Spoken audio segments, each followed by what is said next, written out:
Mufaro wangu kuchingamidza vana vaMwari kuchirongwa chedu chamazuva ose kunhai pastor.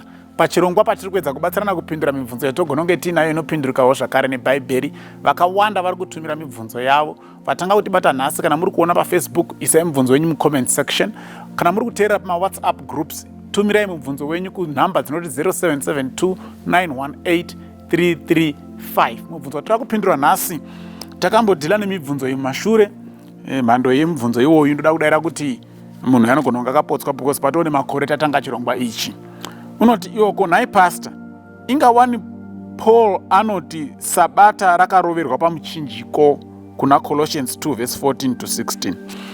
Okay, argai tiverenge Colossians 2 verse 14 to 16 toona kuti ndizvo here kuti kune Sabata rakaroverwa pamuchinjiko. Colossians 2 verse 14, blotting out the handwriting of ordinances which was against us, which was contrary to us, and took it out of the way, nailing it to his cross. And having spoiled principalities and powers, he made a show of them openly, triumphing over them in it.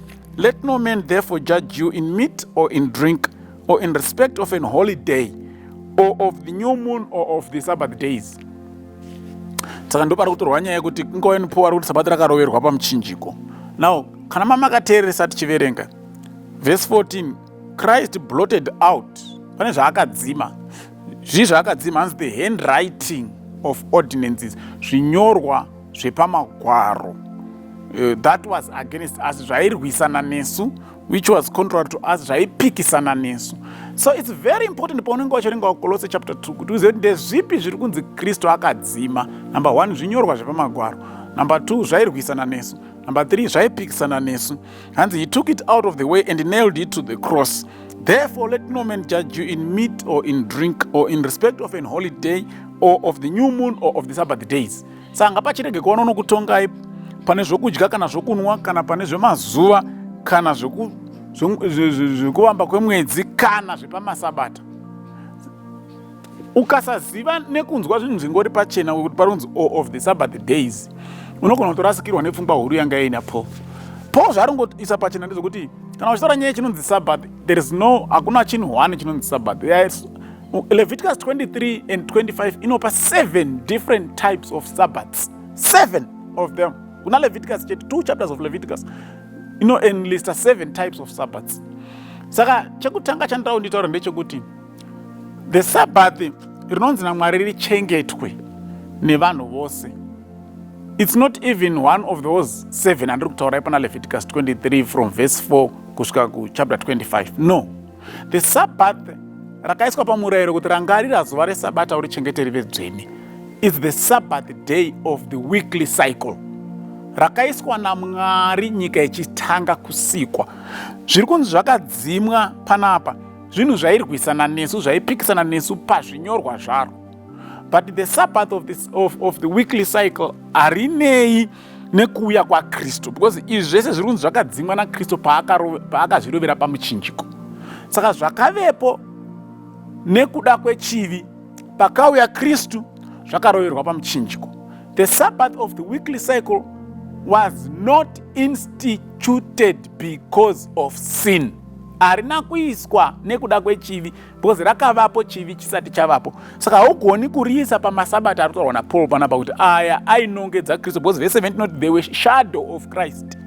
Saka the Sabbath of the weekly cycle was not a shadow of Christ.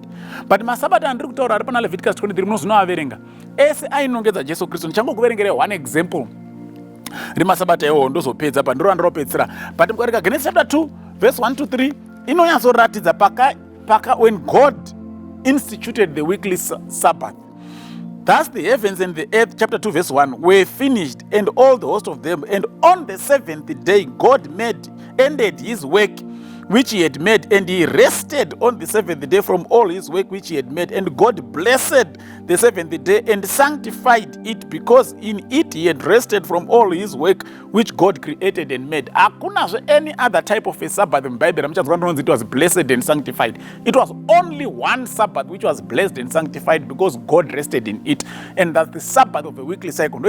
Exodus 20, remember to keep it, because God worked in 6 days and rested on the 7th day. That's the only Sabbath day. It was there before sin. It was there before a Jew. It was there before an Israelite. Saka musanyeperwa kunzi ndere maIsraeri, ndere maJudha, nderechi, rakavapo from the beginning as a reminder of God's creative work.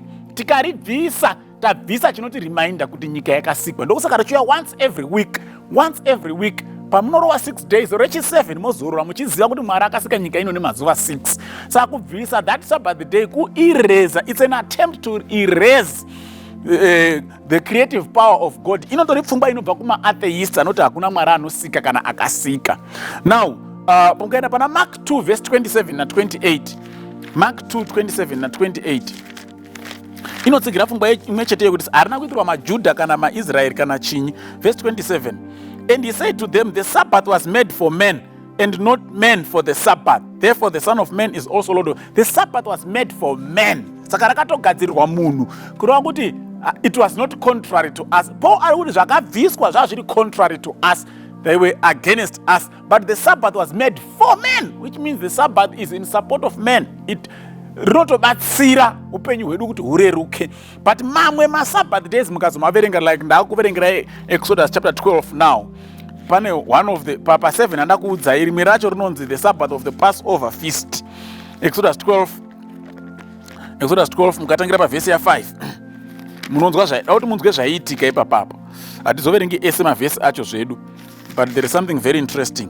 Verse 5, your lamb shall be without blemish, a male of the first year. You shall take it out from the sheep or from the goats, and you shall eat it. Then verse 8, in that night roasted with fire and unleavened bread, and with bitter herbs they shall eat it.